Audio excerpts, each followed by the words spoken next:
Καλημέρα και από μένα. Now Ian μπαίνει.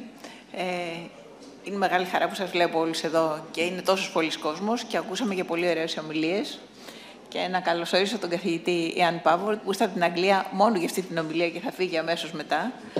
Νομίζω δεν χρειάζεται συστάσεις, τον ξέρουμε όλοι. Ian, thank you very much for coming for such a short time to give us this presentation. The floor is yours. Thank you very much for coming. Thank you for the kind invitation to come to your beautiful capital city, a city where the sun shines even in December, and that's particularly welcome for a Brit. So I've been given this really interesting title, Lung Function in Severe Asthma, Primary or Secondary Outcome. I'm going to suggest secondary outcome and that we perhaps attach too much significance to lung function. It's the start of the diagnostic journey, not the end. You need to try and understand why your patient has impaired lung function and whether there's an opportunity to modify that disease course or trajectory. I have some relevant conflicts of interest which you do need to be aware of. So let's start with the case for FEV1 as a primary outcome. And still, it is the most common primary outcome in clinical trials in airways disease. And of course, these diseases are defined by the presence of airflow limitations, so you need to assess spirometry to diagnose them. And airflow obstruction can either be fixed, so persistent following a bronchodilator in COPD, or variable in asthma. So it's obviously central to disease definition, and it's a logical primary measure for quantifying disease severity and assessing the response to treatment. Additional attractive features are it's very easy to measure. It's largely effort independent because of dynamic collapse of the airways, and it's a repeatable measure within subjects. These all make it an attractive outcome measure. And it has to be admitted it's performed well as an outcome measure of trials of bronchodilators. And in general, within patients, if you see an improvement in FEV1, you will see an improvement in symptoms. They tend to track together. And a good example of the use of FEV1 in a really impactful clinical trial is the FACIT study, which was actually published in the late 1990s and was hugely influential at the time. This trial looked at options in patients whose asthma was not controlled on low-dose inhaled budesonide. And the interesting comparison was between the addition of a long-acting beta agonist, which is shown in green, or a quadrupling of the dose of inhaled steroids, going from 100 twice daily to 400 twice daily of budesonide, which is shown in orange. And FACIT showed very clearly that for lung function and symptoms, adding a long-acting beta agonist was the clear winner. And guidelines changed as a result of this study. So at step 3, in patients who still had symptoms on low-dose inhaled steroids, the default treatment option, and it remains the treatment option today, is the addition of a long-acting beta agonist. However, one of the interesting things about FACIT is that they looked at another outcome, what you could argue is a more patient-relevant outcome. I would argue it is the most patient-relevant outcome because asthma attacks are what patients fear most. These are episodes of asthma that don't respond to their inhalers, and they're a huge problem. Now here we get a very different story. So the quadruple dose of inhaled steroid halved asthma attacks, whereas the addition of a long-acting beta agonist had a much smaller effect on this outcome measure. So This suggests that the relationship between FEV1 and improvement in FEV1 and this key outcome, asthma attacks, is complex. And still looking at this, I wonder why the guidelines were written as they were. Surely it would have been more logical to say, at step 3, if the problem is attacks, increase the dose of inhaled steroid. If the problem is symptoms, add a LABA. But they didn't do that. Want to keep it simple. This disconnect between lung function and exacerbations, I think, was exposed particularly by the mepolizumab story. When this drug was first evaluated in the late 1990s, you can see the flood page study on the left, it was given to people with bronchodilator responsive airflow obstruction, asthma. And a lung function measure was the primary outcome. This was actually morning peak expiratory flow, which is very closely related to FEV1. And there was no evidence of a clinically or statistically significant effect of mepolizumab on this measure in this population. So the clinical development of mepolizumab and other type 2 biologics was stopped at this point. 10 years later, we were able to show that if you give this drug to people who have the treatable trait, eosinophilic airway inflammation, as reflected by increased numbers of eosinophils in their sputum, and if you look at an outcome measure which is linked to that treatable trait, attacks, the clear benefit of this drug was seen. So this works not in asthma, but in eosinophilic or type 2 high airways disease. And there's a big this had no effect in our study on lung function. So no effect on lung function, but a big effect on attacks. So clearly there is a complex relationship between these two measures. When we looked, GSK did a phase 2b study, the DREAM study, involving 600 patients with asthma, a big population, severe asthma, a big population at the time, and started to look at variables that were associated with a good response to the treatment, shown on the left here, and variables that are associated with not a good response to treatment, shown on the right. And what we found was that markers of airway inflammation, like blood eosinophils and FeNO, interestingly sputum not, which surprised me, were positively associated with treatment efficacy. But variables that you typically use to characterize and quantify asthma, like bronchodilator response and allergy, were actually associated with a less good response. So this isn't a drug that treats asthma. This is a drug that treats the treatable trait, eosinophilic airway inflammation. And it's the same story with dupilumab, arguably the most effective biologic we have, particularly for lung function. Here you can see on the left a very clear relationship between two biomarkers, exhaled nitric oxide and blood eosinophils, and the response to Dupi. So people that have two high biomarkers, a high FeNO and a high blood eos, we call those the hot patients. You should be looking for them. Two things to note in this population. One, they're very high risk. They have double the risk of having an asthma attack compared to the low population. And secondly, they have an extraordinary response to treatment, whereas the patient without this feature don't respond to treatment.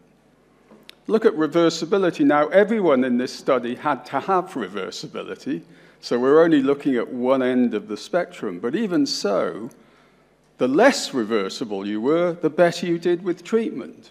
So again, this is not a treatment for asthma. This is a treatment for type 2 eosinophilic airway inflammation. Asthma is an irrelevance, as was in this study allergy. So we have to think slightly differently about these airway diseases. It's more complex. And this is the model I hold in my head.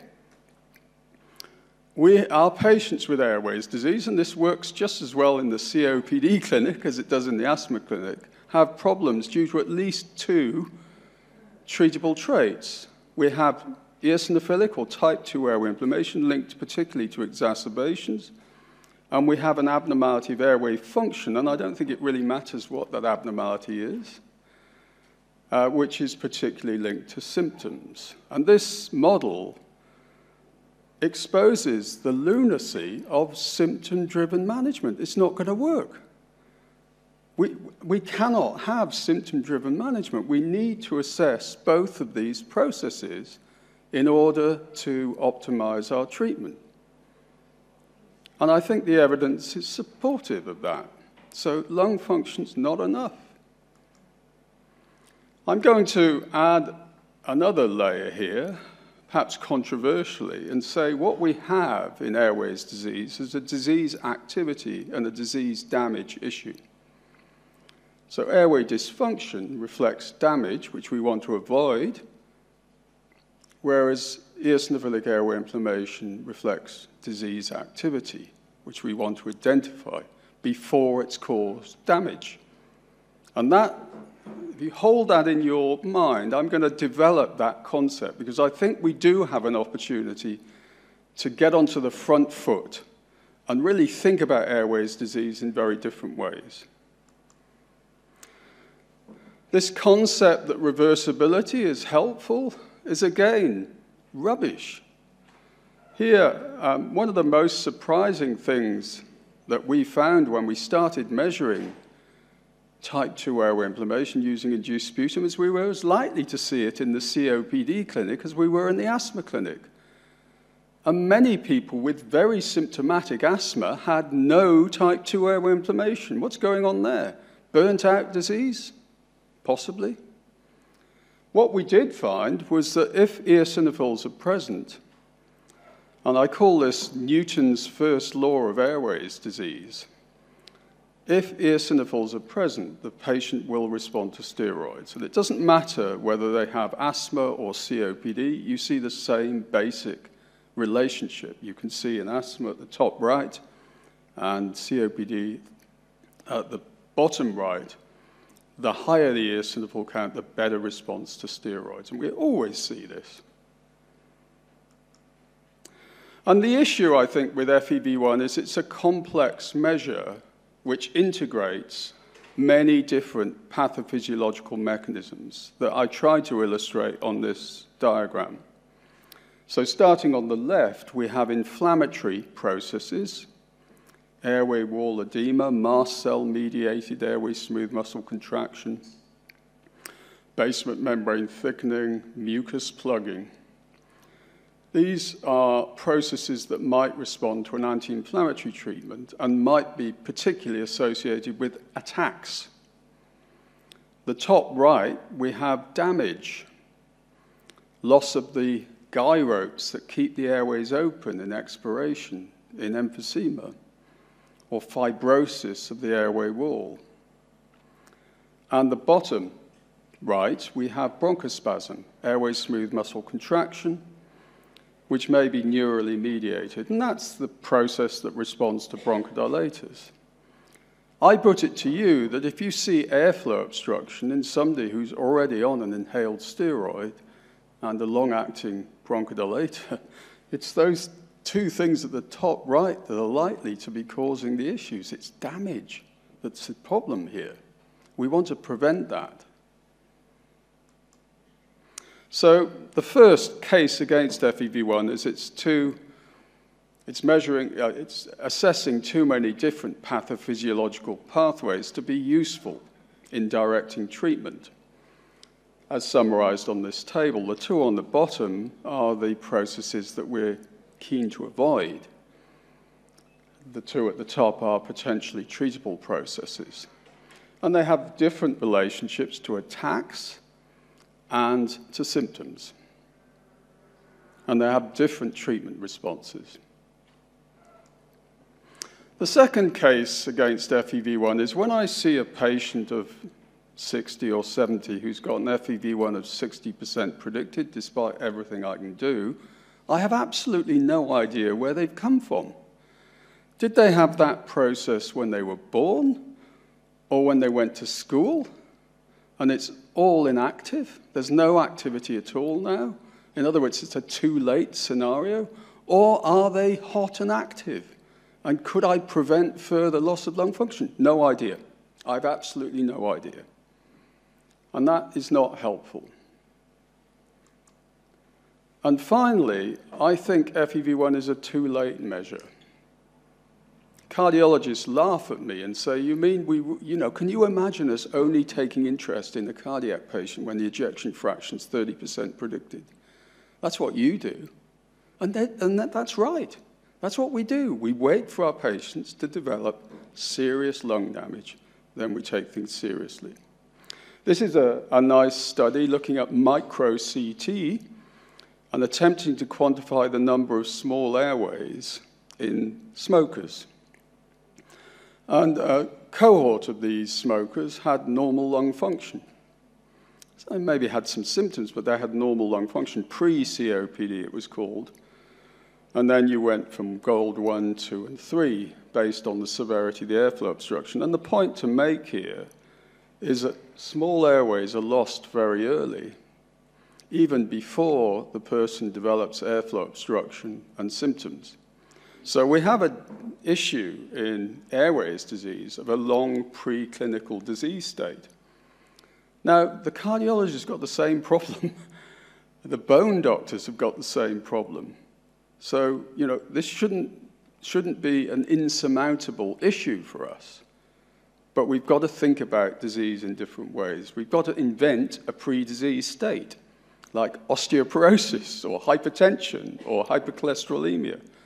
That's how they did it. So these were all the points we made in the Lancet Commission. And I think the starting point from the Commission is a feeling that really progress has stalled in airways disease. We haven't seen the sorts of improvements in outcome that the cardiologists have seen, for example. I've talked about disease stratification based on lung function, which is an issue. I think we focus much too much on identifying damage and much too little on identifying disease activity using type 2 biomarkers. And we have discovered this process, type 2 airway inflammation, which is very measurable using simple tests that would take you less than a minute to do in your clinic and would be a lot less difficult to do than spirometry. So can we use this new understanding to come up with a new paradigm for airways disease, where the focus is on disease activity, not damage? And of course, the rheumatologists did this when they first got biologics. And they're 20 years ahead of us in this journey. They recognized that if they waited for patients to have hands like the one on the right, the hands that don't work, biologics did almost nothing. This is a too late state. This is like the firefighter putting water on cold ashes. It's too late. But if they got a hot patient on the left who wasn't damaged, biologics were game-changing. And I think we're in a very similar situation. So what we need to do is move out of the firefighter zone and into the fire alarm zone and stop putting water on cold ashes, which we spend a lot of time doing. A lot of the patients we see have burnt-out disease. They're not going to respond to a disease that focuses on disease activity. FEV1 is analogous to measuring the degree of ulnar deviation in hands. It tells you about damage, often. The first thing is we've got a problem with our definitions which require people to be damaged. How can you have a disease that requires you to be damaged? How pessimistic is that? You have no prospect of prevention. So, here are some definitions of COPD, and in red, persistent, abnormalities, irreversible, destroyed, damage, serious. These are words that invoke a desperate state and a state that cannot be reversed. And as a result, we have what I call a failure-based treatment escalator, which I think is ridiculous, actually. You know, if we give low-dose inhaled steroids, if they don't work, what do you do? Give more. If more doesn't work, what do you do? Give even more. At no point do you say, well, hold on, is there something different here? It's only at step 5 that that process happens, that you actually measure something that allows you to make sensible decisions. That's completely the wrong way around. Gina does talk about risk factors of poor outcomes, gender, can't do anything about that. BMI, that's a tough nut to crack. Smoking, that's a tough nut to crack. So there's nothing here that I can really get hold of. I mean, smoking's important, don't get me wrong, but we're dealing with that. We deal with that even if there wasn't a lung disease. And so this is a depressingly common scenario in my clinic, at least. This is a patient who presented first in 2003, and by 2018 had lost their life to asthma, essentially. And biologics were started at this desperate state where they'd had dozens of asthma attacks. They'd accumulated lots of treatment in a failure-based paradigm, the escalator. You know, if that doesn't work, just give more. And if that doesn't work, give even more. I'd lost nearly 1 liter of lung function, so 1/3 of their lung function has gone. And it's only then that somebody takes things seriously and starts a biologic. So this is a treat-to-fail paradigm. Now, I'm a great advocate of treatable traits, which are processes that you can identify and that you can treat, because this is precision medicine. It allows you to target treatment to the right patient. So if you move the focus from end-stage disease to treatable processes, you get onto the front foot and off the back foot. This is precision medicine. Now, I liken precision medicine to Taylor-Swift medicine. So it's tailored treatment more swiftly. And it's the more swiftly that I'm going to emphasize, because I think that's where we need to go. Tailored treatment's fine, but getting it in at the right time is where we need to focus. So let's see how the cardiologists have done this. And this happened during my life. This is quite recent. And, you know, if I was giving this talk in the 1950s, this would seem like science fiction. They identified a treatable causal mechanism. In fact, they identified 2, hypertension and hypercholesterolemia. They identified clinically accessible biomarkers, blood pressure, serum lipids, and they moved the focus from the disease to the pre-disease state, hypertension or hypercholesterolemia. And a cardiologist would view a heart attack as a never event. That's a disaster. It should never happen. And it's a very different emphasis. So how do you do this? Well, you need biomarkers that are both prognostic and predictive. And I've put 3 fictional biomarkers here. The one at the top is telling you neither about the risk of the event of interest or the likelihood that the treatment will reduce that risk. Allergy would be a good example in airways disease for biologics. The one in the middle is identifying a high-risk patient, but it's not identifying a better relative response to treatment. You're getting the same response to treatment. But because you're at a higher risk to start with, the absolute effects of treatment is greater, and lung function would be an example of that. So in general, people with poor lung function are at higher risk of attacks and have a higher absolute response to biologics, but not relative response. The biomarker at the bottom is both prognostic and predictive, and that's what blood pressure and cholesterol have. If you don't have the process, you're not at risk, and you have no benefit from treatment. If you do have the process, you are at risk, and you will have a big response to treatment. And the reason prognostic and predictive biomarkers are so important is that they allow you to see the future and modify that future. And the way the cardiologists have done it is they produce these attractive risk scales. And if you're a man of my age and you go to your GP in the UK with an ingrowing toenail, you will get your blood pressure and cholesterol measured. You won't even, without even asking, they'll do it. And they'll say you've got a 14% risk of having a heart attack in the next 10 years, and if you take the following 6 drugs, which will make you feel ill, your risk will go down to 8%. And we all do that. And that's why heart attacks have reduced by 70% in the last 10 years in the UK, in men. This is really clever, this scale, because it focuses on what can be done, not what can't be done. So you'll see men are at higher risk than women. Smokers are at higher risk than non-smokers. But the risk of modifiable risk factors is laid on top of those unmodifiable risk factors. This is our equivalent of hypertension and hypercholesterolemia, type 2 airway inflammation. Sorry about this cartoon, I won't go through it. It's a process where eosinophils move from where they're produced in the bone marrow to where they cause a lot of problems in the airway epithelium. And we've been through the problems they cause. It's under the control of 3 key cytokines, IL-5, IL-4, IL-13, and it's highly recognizable with 2 key biomarkers, FeNO, which tells you about IL-13 activity in the epithelium, and blood eosinophils, which tell you about IL-5 activity in the systemic circulation.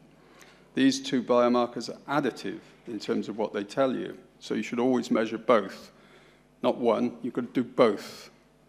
You will always get better risk stratification if you do both. And they are predictive and prognostic. For the first time in airways disease, we have biomarkers that allow you to look into the future. So you can see the risk in an untreated patient of attacks increases with increasing blood EOs, and on the bottom, increasing FeNO, and the treatment benefit increases with the same biomarkers. This is the Oxford Risk of Asthma Attack Scale, Oracle, which Simon Couliard developed, and it's basically based on the cardiovascular risk charts. So the risk due to FeNO and blood eosinophils is overlaid on unmodifiable risk due to prior exacerbation risk, during a treatment step, etc. And showing that if you're hot, so you have high FeNO and high blood EOs, you have a 4-fold increased risk of asthma attacks. So why do you not want to know that when you see a patient? That's telling you the disease, that's a high-risk patient, that's a highly active patient. If you have low biomarkers, you're at low risk, and there will be no benefit of hosing the fire here. This is cold ashes. It's not a fire. But it's not only attacks at type 2 inflammation, it kills and maims people. The bottom left, you can see the ETHOS study showing the mortality benefit from inhaled steroids, which is actually blood eosinophil dependent. So people who don't receive inhaled steroids, who have high blood eosinophils, are more likely to die. People who do receive inhaled steroids with higher blood eosinophils have a big benefit.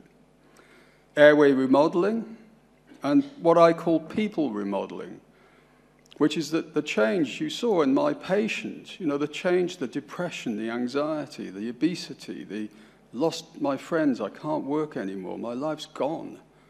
We all see this in our clinic, and I call it people remodeling. There's emerging evidence of a link between type 2 biomarkers and decline in lung function, which is seen irrespective of whether the patient has airway disease or not.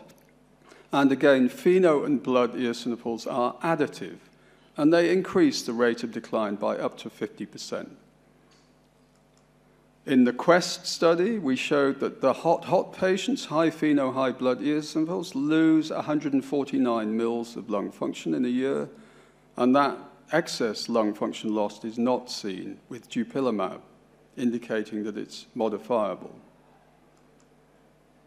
So how might my patient's story of being different? Well, I think the only difference is that the GP, at or near the point of diagnosis, would have spent 2 minutes doing a blood eosinophil count and pheno and would have recognized that whilst this patient didn't look too bad from a symptom and a lung function point of view, she had red-hot disease. This was a raging furnace of activity. You can see the pheno and blood eosinophils. A conversation would have been had with this patient saying, look, you're hot, you've got high disease activity, we need really to take significant care with you. And she would have perhaps been treated early. She would have been taken off the escalator much earlier and put on appropriate treatment, preventing airway remodeling, preventing people remodeling, and preventing a life lost to asthma. Now, this is a hypothesis. We have to prove this. It seems likely, but we do need data. I would suggest we've already got enough data to be doing biomarkers of type 2 airway inflammation at every opportunity. So I think FEV1, we've moved on from FEV1. It works great as an outcome measure for bronchodilators, but it was hopeless in the biologic era.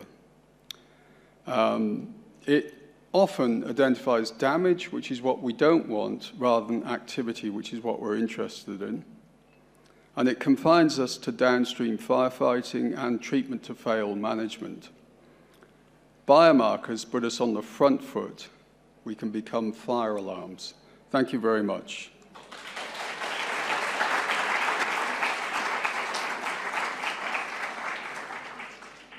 Thank you very much, Ian, for a very thought-provoking presentation. There's a question? Yes, please. No, at the back. Sorry. Thank you very much.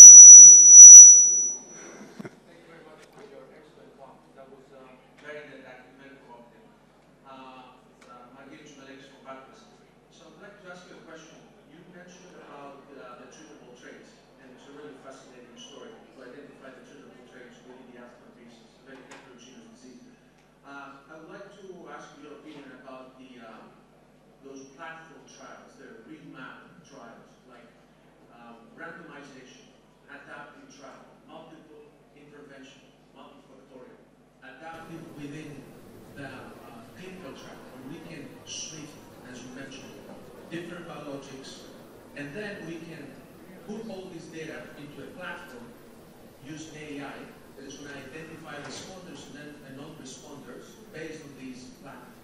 Do you think that we should remap asthma and remap other diseases also? I think it's a great idea, and clearly we've got 6 biologics available, and which biologic for which patient is an unresolved question. And the study design that you talk about would be ideal for that, and it's obviously being used in other fields. Yes, COVID's a really good example, and I'm absolutely. To some extent, though, I often read papers saying we need better biomarkers.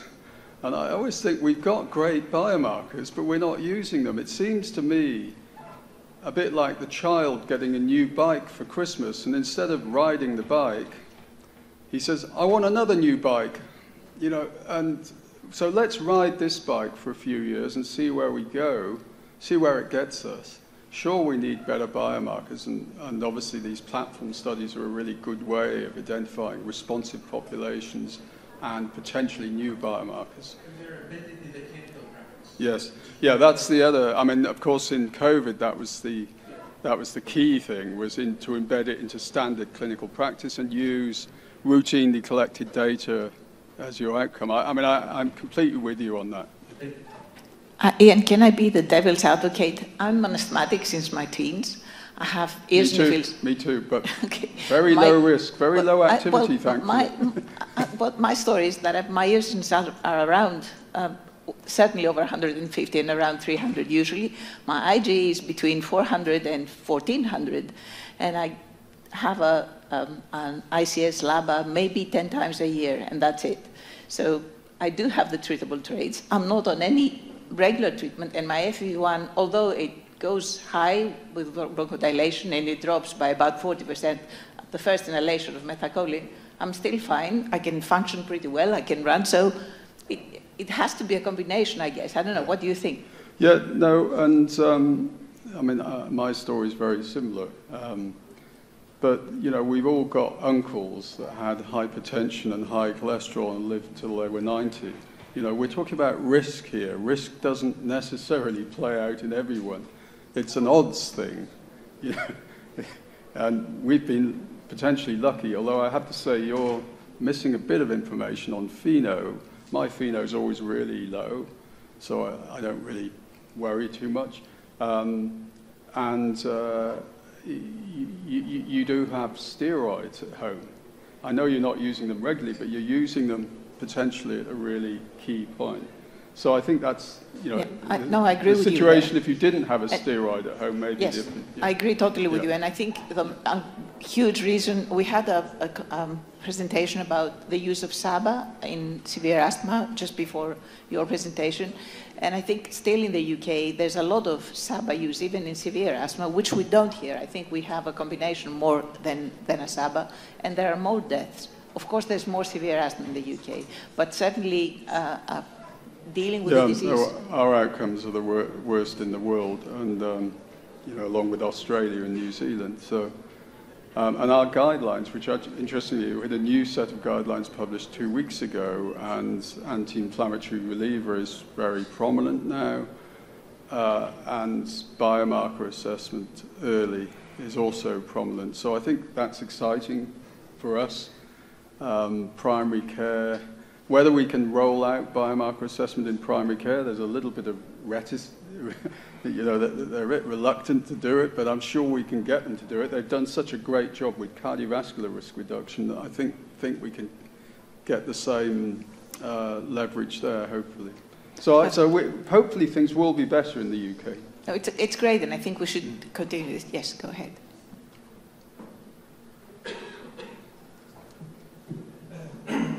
You said 2 biomarkers, but there's another. I think we have to shift a little bit also to lymphocytes. We didn't look for into the area of the lymphocytes, and we know that the smaller airways, and eosinophils are not the only ones that respond to corticosteroids, but also lymphocytes respond to corticosteroids. And if you take biopsies from asthmatic airways, or the smaller airways, or the medium size, there are huge infiltration of lymphocytes. So, we should, I think, in my opinion, we should look also what happens and what biomarker we should check for the lymphocyte area. Yeah, no, I mean, there have been studies looking at blood EOs, lymphocyte ratios, and EOs, neutrophil ratios, and they, by and large, haven't shown better predictive value than the cell count on its own. And there's a certain amount of the new bike scenario there. I do think we need to play with what we've got, and the advantage of the biomarkers we've got is we've got so much data on their predictive ability. You know, the Oracle risk score I showed is based on 3,500 patients. It's now up to 6,500 patients.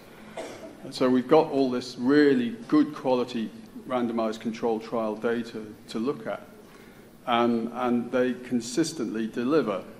And we don't have that for lymphocytes. Now, involvement of the small airways is a really interesting concept because I think that's associated with poor response to inhaled treatment. That's what our data suggests. And so if we can identify people who have involvement of the small airways early, we can fast track them to a systemic treatment. That is a really interesting idea, I think. Yeah. Thank you very much, Ian. Thank you very much. Thank you all for being here.